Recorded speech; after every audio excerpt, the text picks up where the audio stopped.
Kylian Mbappe unusually made history in his first El Clasico, being caught offside 8 times, which is the highest number of offsides by a single player in one match in the last 6 years of the top 5 European leagues.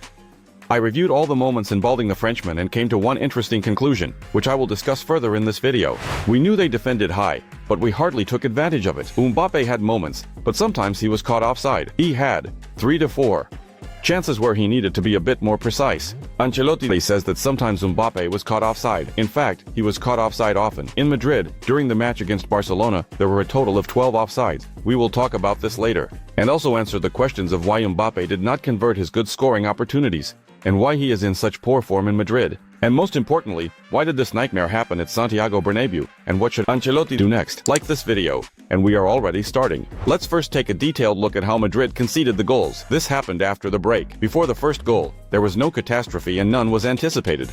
This is how it started in the 54th minute. It's a pass from deep in the field. It's really good. There's no offside, and Lewandowski scores. But the entire tactical structure of Madrid collapsed here in defense. The reason is the individual adjustments of the defenders during the defense. Rudiger and Militao skillfully pulled away and moved into the center of the field. Mendy is completely separate and creates an offside buffer for the opponent. Vasquez is just starting to reposition. And importantly, the Barcelona player who makes the pass does so freely, as no one is marking him. A total failure, which is what punished Madrid. The result does not reflect the game. They deserve to win, but the game was even until the first goal. After that, we conceded another one. Only 171 seconds have passed. It all started with such a primitive clearance of the ball from their own goal. Vinicius Jr. and Mbappe didn't even contest for the ball in the center of the field. Then, once again, there was a complete defensive failure by Madrid amid the brilliant play of Barcelona's players with and without the ball. Watch how Rafinha makes a move into the center of the field and draws Vasquez with him. This is a personal adjustment in defense. Then there is a pass to the completely open flank, a cross into the penalty area, and it's 2-0. At the same time, what are Militao and Rudiger doing here? That is a big question. What do these goals indicate? Individual mistakes by the players, or was Madrid unprepared for Barcelona's tactics? This means that the blame for such defensive failures lies with the coaches. Let's read a polar opinion from a Madridista. We should be very dissatisfied with our coach, who has quality players but lacks tactics. This humiliation is unacceptable. He only relies on the players' abilities for his survival. Please leave the coach alone. Our defense is a complete mess. I always say that we have a very poor defense. How can you consider Vasquez the defender? Look at how clumsy Militao is in defense, and you continue to blame the coach. I always say that Madrid has only one defender, that's Rudiger. We need new quality defenders. This is how we've been playing since the beginning of the season, even when we win.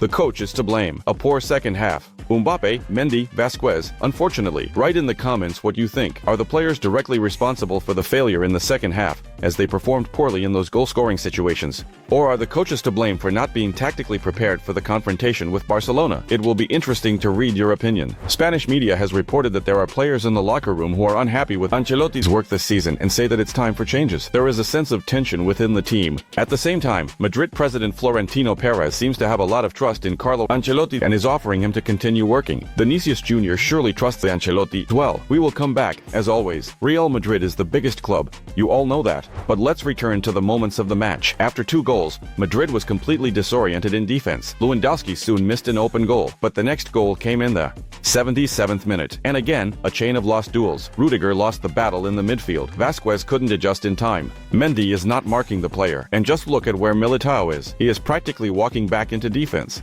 This is not how Madrid's high pressing works, and Barcelona clearly showed us this.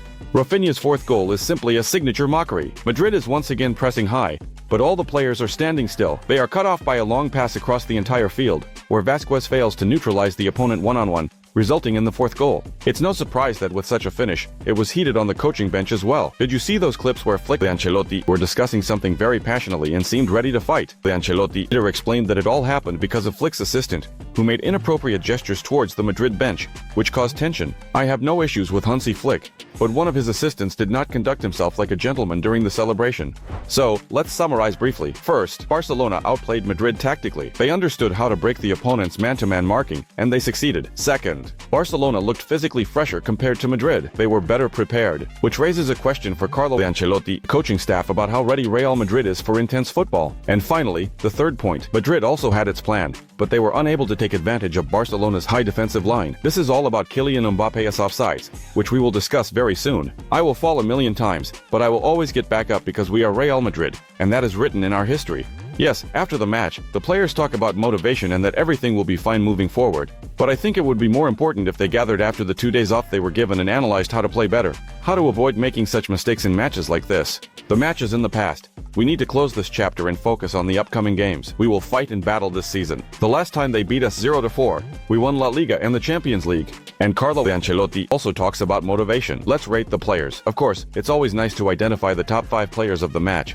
But today we will be determining the 5 worst players of this match. And Vázquez becomes the absolute worst-rated player in El Clasico. He receives only a 3, because he was directly involved in the 3 conceded goals. He was also somewhat at fault for the 4th goal.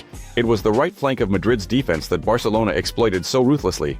Interestingly, if you look at this graphic depiction, it was actually Jude Bellingham who played on the right flank in defense, not Vázquez. Vázquez was always higher up, while Bellingham covered that position on the right flank. Perhaps this inconsistency led to the many problems we had in defense, because I am seeing Bellingham and Vázquez like this for the first time, although Bellingham has been working lower and lower defensively this season. Mendy receives a score of 3.5 because he was directly involved in the first goal, where he did not create an offside, and he was also an accomplice in the poor defense that followed.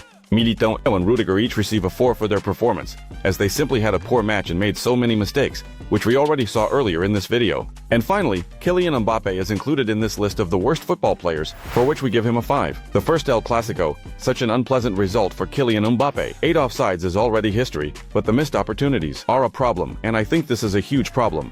Let's start with the offsides. Before the match, it was believed that Barcelona's high defensive line would allow fast players Vinicius Jr. and Kylian Mbappe to take advantage of the available space. But what did we see in the end? We saw a total of 12 offsides for Madrid, 8 for Kylian Mbappe, and 3 for Vinicius Jr. I reviewed all those moments when players were caught offside. It seemed to me that perhaps those who are making the passes are not doing so at the right time. Or perhaps there are other circumstances that prevent forwards from being caught offside so regularly. But no, it is solely the fault of Kylian Mbappe and Vinicius Jr. because they incorrectly chose the timing to start into that open space. He was outplayed time and again by Barcelona's defenders. Kylian Mbappe was unable to position himself correctly 8 times, and even when 1 goal was counted, which he celebrated so much, there was still an offside, albeit by just a millimeter. And of course, it's unpleasant that after that celebration at the end, Mbappe received such a harsh greeting from Rafinha when he scored and showed the same gesture that Mbappe had shown in the 31st minute. It's very, very frustrating and unpleasant. I do not trust Mbappe until he improves his game and meets the club's expectations. It is a shame that he was passed the ball so many times. This is not an excuse for a world champion playing with childish mistakes. It is unacceptable. Kylian still needs time to adapt to the number 9 position. He was good in his role. Different opinions from Madrid fans. I read in the Madrid fan app. You can also communicate there.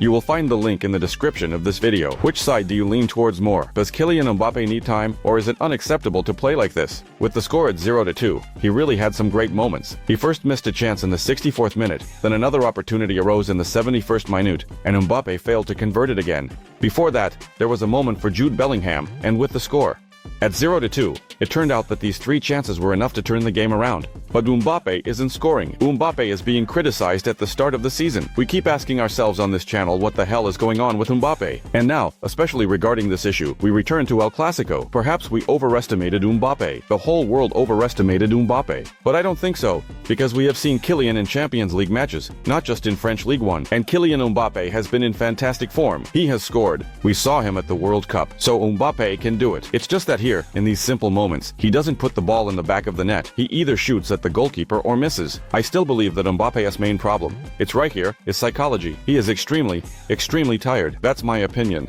In the summer, there was Euro 2024, and he did not manage to rest. Additionally, there is an ongoing dispute with Paris Saint-Germain regarding his salary. All of this also affects Kylian Mbappe's psychology. Now, the trip to Sweden and the accusation of rape, which also doesn't add positive emotions, make it difficult to focus on football. Plus, he is moving to a new place. He is moving to Madrid, where there is a lot of pressure, and it seems to me that he just can't handle it.